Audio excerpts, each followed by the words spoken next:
امام زین العابدین ایک رات میں 1000 رکعت پڑھتے تھے، یہاں تک کہ ان کے ٹخنے، ان کے گھٹنے تشہد میں بیٹھ کے، سجدوں میں لیٹ کے کالے ہو گئے، سوج گئے، جیسے اونٹ کے پاؤں ہوتے ہیں، لیکن وہ نماز کی 1000 رکعت نماز کا لطف اٹھاتے ہیں روز۔ اس لیے قرآن کریم میں بھی اللہ تبارک و تعالیٰ نے فرمایا، اے پیغمبر تو اپنے رب کی عبادت کرتا رہے یہاں تک کہ تجھے یقین آ جائے، یقین سے مراد موت ہے، یہاں تک کہ تجھے موت آ جائے، موت تک تو اللہ تعالیٰ کی عبادت میں لگا رہے۔ تو دیکھو جن کو نمازوں کا لطف لگ گیا وہ نماز کی فکر، حدیث میں آتا ہے منکر نکیر ایک میت کو اٹھائیں گے، اس کو اٹھا کے بٹھائیں گے، اور اس وقت غروب آفتاب کا وقت ہوگا۔ اب منکر نکیر میں سوال کرے گا ایک، تیرا رب کون ہے؟ تو کیا کہے گا کہ ارے چھوڑو مجھے، میری تو عصر کی نماز قضا ہو رہی ہے، مجھے عصر کی نماز تو پڑھنے دو۔ تو فرشتے کہیں کہ بھائی سن، تو مر چکا ہے، یہ قبر ہے، یہ دنیا نہیں ہے، دنیا میں تیرے اوپر یہ نماز فرض تھی۔ ادھر ادھر دیکھے گا کہ او اچھا ٹھیک ہے، ہاں پوچھو کیا پوچھتے ہو۔ کہنے کا مقصد جس کو نمازوں کے ساتھ تعلق ہو گیا وہ پھر قبر کے اندر بھی اپنے خدا کو بھولتے نہیں ہیں۔ عادت کو بدل دینے کا نام عبادت ہے، لیکن اس بدلنے کے اندر شرط یہ ہے کہ وہ بدلنا اللہ کے راضی کرنے کے لیے ہو، لیکن اپنے ذاتی مفادات کے لیے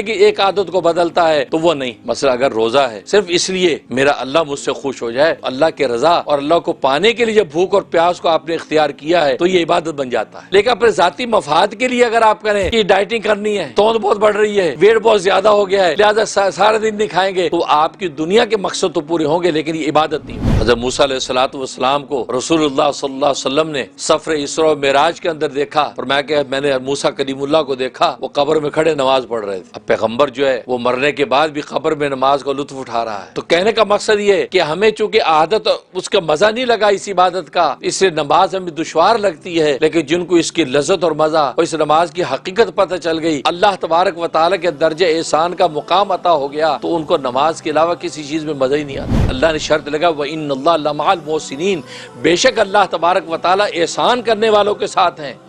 احسان کرنے والے کون؟ یہ وہ لوگ ہیں کہ جو اللہ تبارک و تعالیٰ کا استحضار رکھتے ہیں،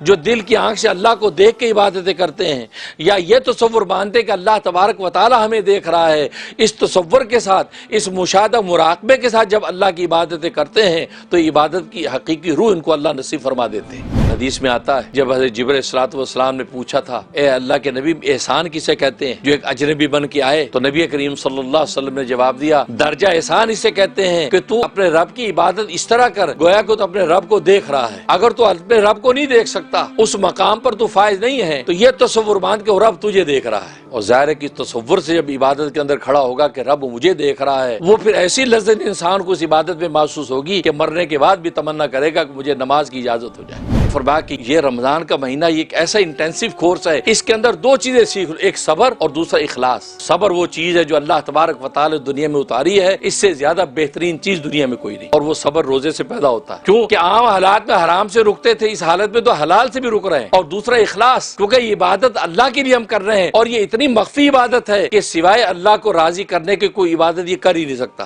ہر عبادت میں دکھاوا کر سکتے ہیں، ایک واحد عبادت روزے کی ہے، اس میں آپ دکھاوا کرنا بھی چاہیں تو دکھاوا نہیں کر سکتے۔ مسئلہ لکھا ہے کہ بوڑھا کمزور آدمی اگر کھا رہا ہو تو اس کو یاد نہ دلاؤ کہ تیرا روزہ ہے، آپ کیوں کھا رہے ہیں، اس کو کھانے دو، جب کھا چکے تو اب اس کے بعد پوچھو کہ آپ کا روزہ نہیں تھا؟ او میرا تو روزہ تھا۔ فرمایا اس کا روزہ قائم ہے، کیوں؟ اس لیے کہ اس نے نیت تو یہ کر رکھی کہ اللہ میں تیری خاطر بھوکا رہوں گا،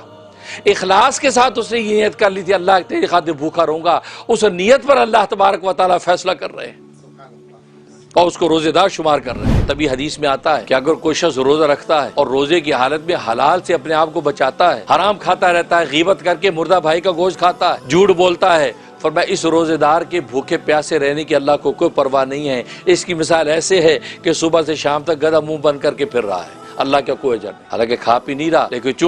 چونکہ اس اخلاص کے ساتھ اللہ تبارک و تعالی کے رضا کے لیے اس نے ان چیزوں کو گناہوں کو چھوڑا نہیں ہے، نتیجہ ہے کہ اس کے روزے کی اللہ کی کوئی قیمت نہیں، اللہ اس کے روزے اس کے منہ پہ مار دیتے۔ ایک شوہر بڑا غصے والا تھا، گھر میں آیا، کھانا کھانے بیٹھا ہے، نمک تیز، اس دن پتہ نہیں کیا دل پہ آیا، تو دل ہی دل میں کہے اللہ میں تیری خاطر تیری بندی کو معاف کرتا ہوں، جتنا کھانا کھا لیا، چپ کر کے اٹھ گیا۔ بعد میں بی بی نے چکھا تو نمک تیز،